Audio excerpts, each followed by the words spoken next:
这是一部放到现在根本没人敢拍的老电影，也是老舍笔下的封神之作。只因为他将无情的旧社会、穷苦大众的生活扒了个底儿朝天。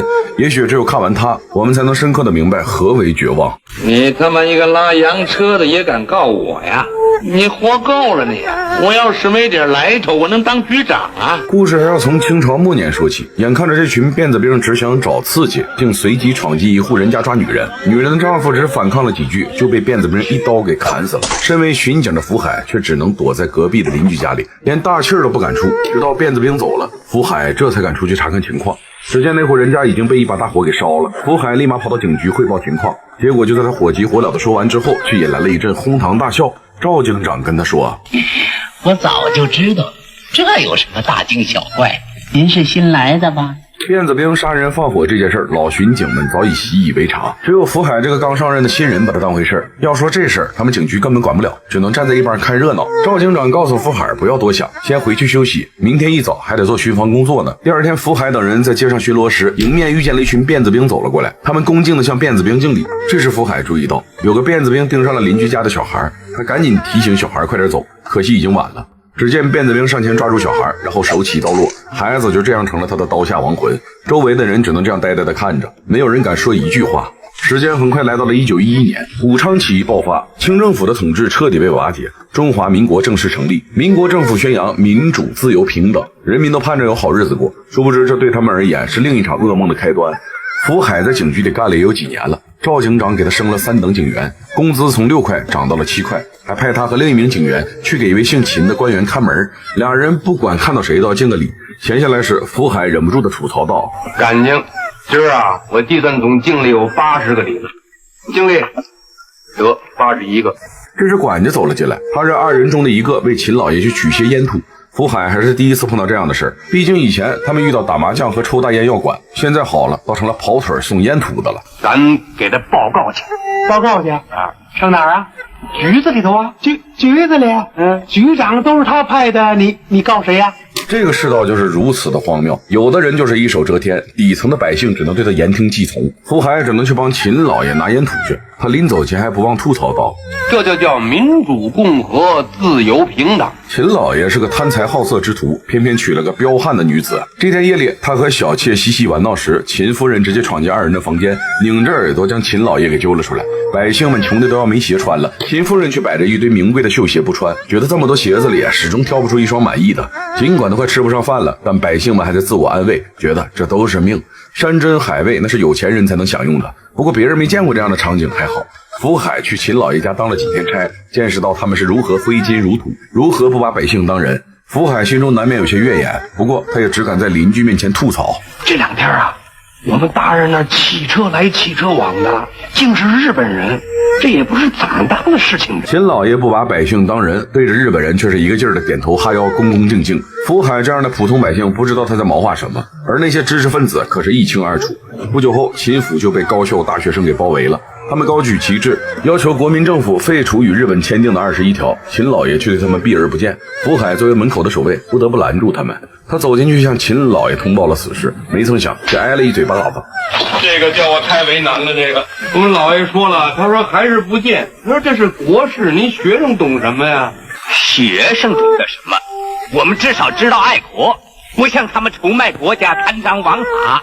国家是人民的，每个老百姓都有权过问，我们怎么管不着？说话的人正是申先生，他是北大的学生，也是这次游行示威的组织者。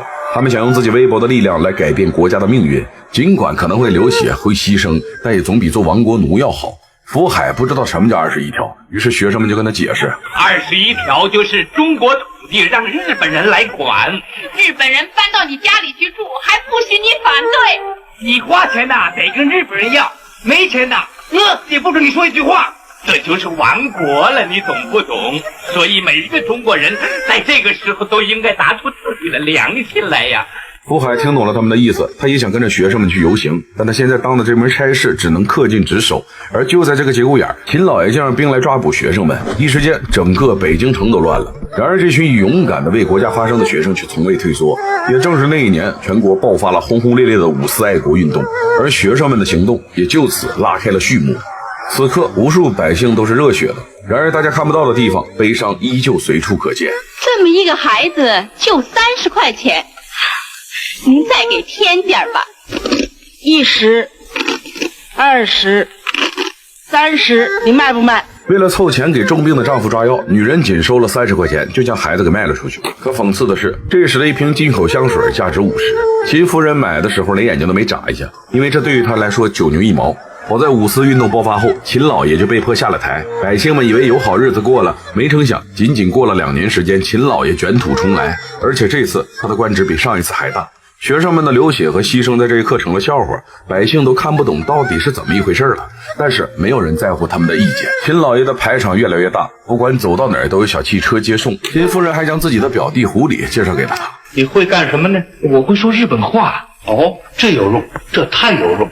秦老爷当即就给狐狸安排了个差事，而荒唐的是，福海已经在警局摸爬滚打10几年了，想要升职却没有半点门路。这天，福海回到家时，见妻子已经快不行了，可他连医药费都拿不出来，妻子只能躺在床上等死。邻居大婶安慰他想开一点，对于他们这种尝尽人间疾苦的百姓而言，死了反而是种解脱。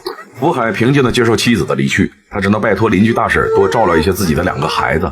妻子去世的那天，他还得继续上班。这次的任务去抓革命党，此人正是组织学生游行示威的申先生。福海知道申先生他是个好人，对方所做的一切都是为了国家和人民的利益而考虑，所以福海决定不放他一马。这时2个上级走了进来，申先生立马躲进里面。上级问福海有没有找到申先生，福海摇了摇头。上级走后，福海进来对申先生说：“您得赶紧走啊，这外边还有人盯着呢。您从后门走到了。申先生，城里头您算待不住了，您想办法出城啊。”申先生也知道福海是个好人。福海虽然看不懂如今的局势，却也知道人民处于水深火热之中，国家需要像申先生一样的人来拯救，所以他不止一次帮了申先生。为了表达对福海的感谢，申先生从怀里掏出了几张钱递给他，可福海说什么都不愿收。他知道此时申先生比自己更需要这笔钱。申先生从后门离开了，几个巡警聚在一起说申先生是好人，可惜好人没好报，一年到头东躲西藏，随时有生命危险。而那些残害国家利益的人却可以坐在高位上欺压百姓。福海觉得自己越来越看不懂这个世道了。您说咱们这些年咱没缺过什么德，是不是？你说我们家里死了人了吧，我还得出来办案子呢。好友告诉福海不要钻牛角尖，如今这个世道就这样，穷人能活一天是一天，生活是留给有钱人享受的，有钱人宁可吃不完扔了，也不可能让穷人吃饱。时间来到民国16年，首都从北京迁到了南京，北京变成一个没妈的孩子，整个京城一时间萧条不已。但不管当权者的位置如何变迁，苦的还是老百姓。街道上不少的店铺接二连三的关门了，百姓越来越吃不上饭。好在福海还是将2个孩子抚养长大了，他给女儿说了一门亲，男方是同事的儿子，也是巡警。福海觉得2家挺门当户对，再加上女儿一眼就看中了对方，所以这门亲事就这么定下来了。得，亲家，您给挑个日子吧。咱有黄历吗？有。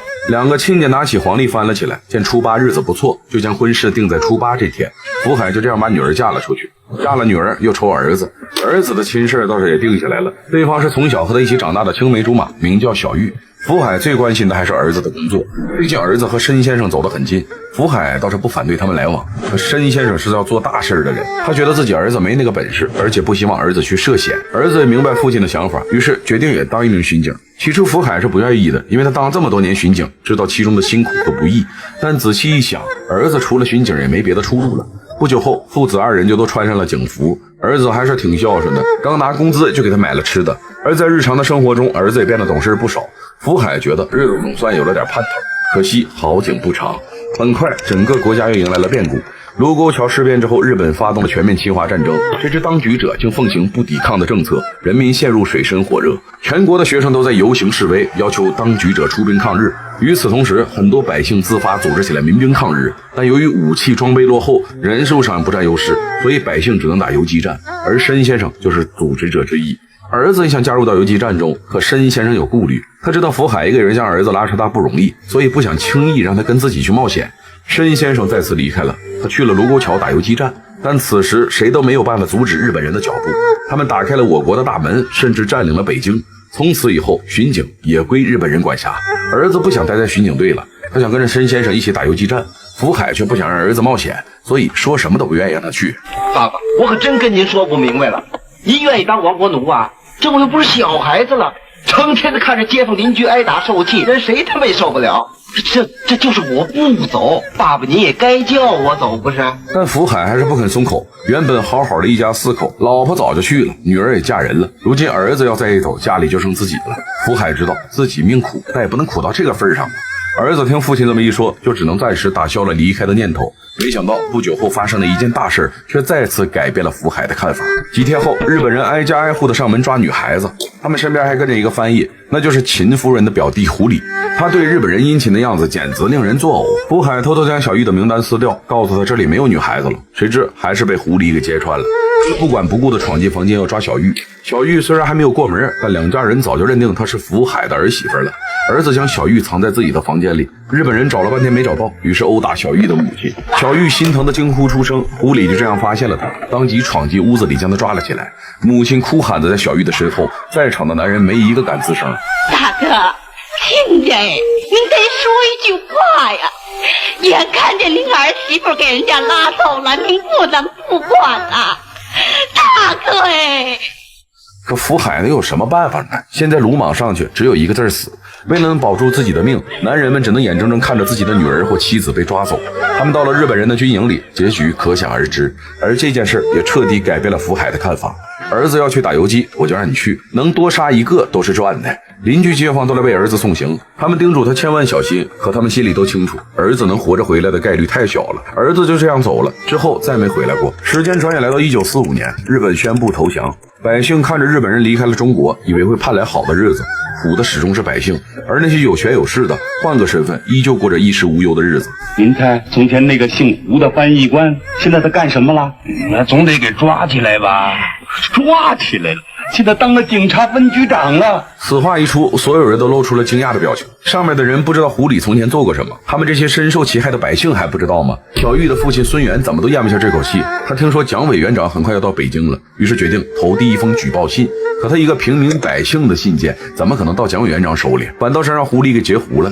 当天晚上，狐狸就找上门来，他令人将孙元吊起来一顿揍。可怜孙元一把老骨头，只能被人打得直叫唤。福海实在看不下去了，于是走上前劝狐狸放过孙元。您看在我的面子上，您饶了他得了。你是什么东西？我伺候过您，教场口8号秦大人那儿。狐狸突然想起来，福海还有个参加共产党的儿子，他立马将福海带去房间，将人绑了起来。福海不知道自己犯了什么罪。海福到哪去了？他早就出门了，一直没信。听说他到城外加入了八路军，这我不大清楚，局长。你不清楚，谁清楚啊？为了逼问出他儿子的下落，狐狸对福海使用了酷刑，但福海真不知道儿子在哪儿。屋里边人把他关进监狱，谁知福海就在监狱里碰到了申先生。这些年来，申先生一直在为革命事业做努力，可惜不幸被抓起来。看到申先生的那一刻，福海激动地流下眼泪。他们已经有10多年没有见面了。福海一直也想不通，这个世道究竟为什么会这样？他活了60年，从来都是安分守己，他为什么老了就要遭这样的罪？这是他妈胜利了，这叫民主啊，自由啊，立廉耻啊！我的亲娘祖奶奶！喊什么？我要喊！我受了一辈子的委屈，你还不许我喊啊？小子，你他妈别生气，你早晚跟我他妈一样你。他只能用这种方式发泄内心的无奈，但这个世道就是这样，无论时代如何变迁，最苦的永远是底层百姓。不过申先生告诉福海，总有一天光明会来临的，百姓也有真正能当家做主的一天。这些年来他干的就是这个，但申先生知道自己见不到这天了，他即将被处决。不一会儿，申先生就被带走了。随着2声枪响，一个甘愿为人民抛头颅洒热血的先进知识分子就这样牺牲了。福海则被放了出去，他还是一如既往的过着穷苦的生活，时常坐在门口等儿子回家。可不管过去多少年，儿子都杳无音讯。我这一辈子哟。福海饿得双眼发黑，四肢无力，一个年过60的老人就这样被饿死在街头。他不但没有等到申先生口中的好日子，也没有将自己的儿子盼回来。以前看不懂老舍先生的书，而随着年龄的增长，我终于能悟得一二。在历史的长河中，福海并不是特殊的存在，它代表的是普通百姓。一个国家无论兴亡成败，苦的都是底层的百姓。他们以为自己只要本分做人就能平安地度过一生，殊不知在命运和时代面前，每个人小得如同蝼蚁一般。我们被淹没在时代的洪流里，连生死都无法自主选择，更不要提什么民主和自由了。以前我相信好人一定有好报，但是现在我发现这不过是一个荒诞不羁的美好愿景。这个世界上有多少人像福海一样，一辈子没干过坏事，每一天都努力生活，可最终还是避免不了悲惨的结局。而这或许就是普通而平凡的我们的一辈子。